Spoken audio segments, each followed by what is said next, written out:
Jackson Radio Show. What's up, everybody? Kevin Jackson here. I'm going to teach you something new today. And I'm going to tell you, this applies to me. Before you even get started, I want you to understand I'm going to change my way of thinking because I've learned something new. I learned something about myself, and I want to share it with you. See, leftists demoralize people, but they do it for their own good. They do this to people for their own good. It is their profession. Leftists are professional demoralizers. They teach groups oppression. And as long as you are not a white male, understand this: you are oppressed. But some groups are oppressed more than others. So take, for example, black males. We are oppressed. So what? Black males are responsible for almost 50% of the violent crime in America. There's a reasonable explanation. I mean, just hold on a second before you go jump into conclusions. You're thinking, oh, look at that. Kevin's explaining that the black male commits, less than 6% of the population commits over 50% of the crime. Yeah, but think about it. No fathers in the home for the most part. How can one not be oppressed when raised by a single parent and probably a single mom? Next, black men have no jobs. Why bother to have a job when there are no jobs that offer a livable wage? See, that's another thing that the left tries to get the poor black man, the livable wage. And the only recourse for such a man, well, a man like myself, is to sell drugs or take what he needs to survive from his oppressors. By not taking care of all my little childrens, all 14 of them by 12 different women, I save society from more harm. Think about the logic here. Black men selfishly limiting their crime sprees to save society. What would happen if I wanted to take care of all 14 of my kids the way you do, white people? Huh? I'd have to beat all of you to death. So there you go. Just giving you the leftist point of view in this whole thing. But why do I need to explain the black crime issue? All I really need to tell you is that most black men live in Democrat-run, ergo, Democrat-controlled cities. So you're saying, Kevin, you're picking a lot on black men. Yeah, no, there are people that are far worse off than black men. Let me give you an example. They are black women. Yeah, I didn't think you were going to get there, but yeah, consider the plight of the black woman, a product of the women's movement. Well, I like to call it the white women's movement because white women started this mess and then they moved on. They married. They moved to the suburbs. They capitulated. They hung on the coattails of their white husbands and ran for Senate, got their butts kicked in running for president, but they still power through. They managed to just keep on moving on. So guess what? There's a professor out there who's got a radical idea to fix the inequities of the black situation, okay? So this is from the College Fix. These guys talk a lot about what happens on college campuses across the country, and they found a black law professor. And this woman argues that African Americans should embrace the notion that being black in America is a disability as a new legal strategy towards enacting protections for the black community, get this, against unconscious bias, stereotyping, and structural inequality. See, you white folks out there listening to the Kevin Jackson Show, you think you're giving back because you listen to a black man show. No. You're not getting off that easy. No, sir, sister. No, so, broheim. Not so. Not going to happen. Because you have an unconscious bias. You stereotype.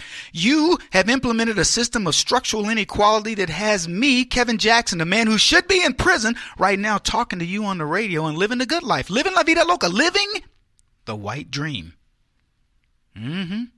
Kimani Paul Emile, an associate professor of law at Fordham University, an associate director of its law school's Center on Race, Law, and Justice, argues that while African Americans might initially spurn the, quote, blackness is disability label, it can actually be a wise courtroom plan.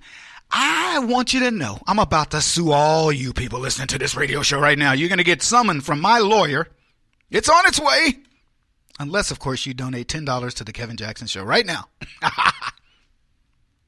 Paul Emile argues that being disabled does not have the same negative connotation as it did in the past. Yet she's rationalizing why Kevin Jackson, do not fight the feeling, my brother. You should go ahead and accept that you are disabled. Yeah. She says, what's more, disability law does not force plaintiffs to show you that the harm they've suffered was intentional. That, quote, discriminatory effect is almost always enough. I'm about to get my reparations up in here. Look, you can do this the easy way or you can do it the hard way. I'm going to give you the choice. You are just hearing about this now. Be an early adopter and you could maybe save yourself from having the the embarrassment. Is that what are you looking at me? My producers want to know, do they have to pay? We'll get to that in a little bit. So you can save yourself the embarrassment of having Kevin Jackson come after you. I don't want to have to do it. I prefer not to because we've been friends for a long time. How long have you been listening to the show? I'm asking each of you individually. Think about how long you've been listening to the show. How long have you been taking advantage of the disabled? I'm just saying. Yeah, no malicious intent. Rather than focusing on malicious intent, disability law accepts the impact of even neutral actions, policies, and programs, directly confronting the ways in which social structures, institutions, and norms can substantially limit a person's ability to perform a major life activity. I mean, it's all here in black and white. This is the real deal right now. Next time y'all hear me on the radio, which will be tomorrow. No, it won't. It'll be next week. But here's the deal. Next time you hear me, I'm going to be a rich man. Yeah. It says, it thus requires that even discrimination based on unacknowledged bias be addressed. That's what she wrote in her article. Georgetown Law Review. This came from the Fordham Law News. Now, here's what I'm trying to say to you people. This lady teaches law. And this is the type of law that's going to appear on the books if you're willing to accept it. Let's just call this mission possible. If you're willing to let this happen, you white folks, your kids, your grandkids, your great-grandkids are going to get sued because they don't understand the subconscious or unconscious bias that they are putting out to black folks. That's what's going to happen. Now, I'm going to just tell you, after reading that, you have to imagine that I feel somewhat empowered. I suffer a disability by birth. Now, this to me is an interesting spin on the whole concept of white privilege, except in reverse. So how about this? How about we call it, instead of calling this, what you guys have is white privilege, but she's not calling it that because that's circa 2015, 2016. That's still got Obama's fingerprints on it. She wants something fresh and new. So let's call it black underprivilege, okay? Therefore, maybe it even makes you guys feel better as white folks because now you can say, oh, yeah, well, the thing is I don't suffer from black underprivilege. Doesn't that sound better if you're a white person? But I can, as a black person, I suffer from black underprivilege. Yeah, so we put the onus on me to own it. Now, this begs the question, is there anything that black people do well? I'm just curious. Because though learning of my new disability is supposed to be uplifting, I'm feeling rather low. And I can't rationalize that feeling of low self-esteem and feeling a bit, kind of under the weather. Psychologically, my biorhythm feels low. But she's telling me, no, Kevin, when you go to court and you start getting the money, you're going to feel better. Yeah, well, I was thinking about it. I hearken back to the days of, let's say, Jesse Owens, when he demonstrated black underprivilege to Adolf Hitler. Now, I wasn't alive during that era, but I'm kind of glad Jesse Owens won because the ideas around white privilege, black underprivilege, and black disability, I now know that Jesse Owens didn't necessarily win on behalf of blacks. He just won because. Yeah. And here's the thing. As I start contemplating Jesse Owens and his his beating of Hitler and the Aryan Army. I got to tell you, I'm starting to get a little bit of resentment for people like Jack Johnson, the first black heavyweight boxing champion, for cutting into my black disability. And what about Wyoming Attias and Arthur Ashe and these other black notables? These trailblazers potentially could have ruined it for me today.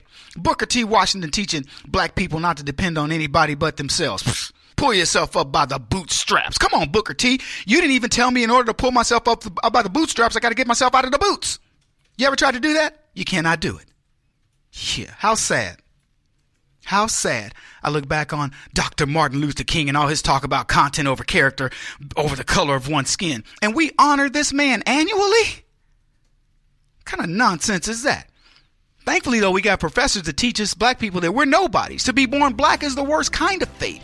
I can only imagine black parents in maternity wards across the country hoping their children don't get the dreaded disease of blackness.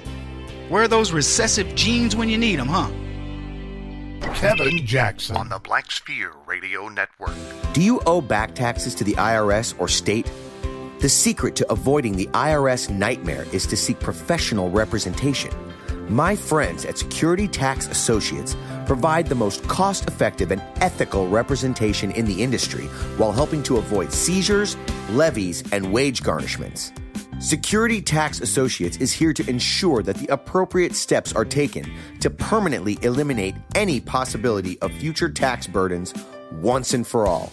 For a free, no-obligation consultation, contact Security Tax Associates, 844-779-4177. That's 844-779-4177.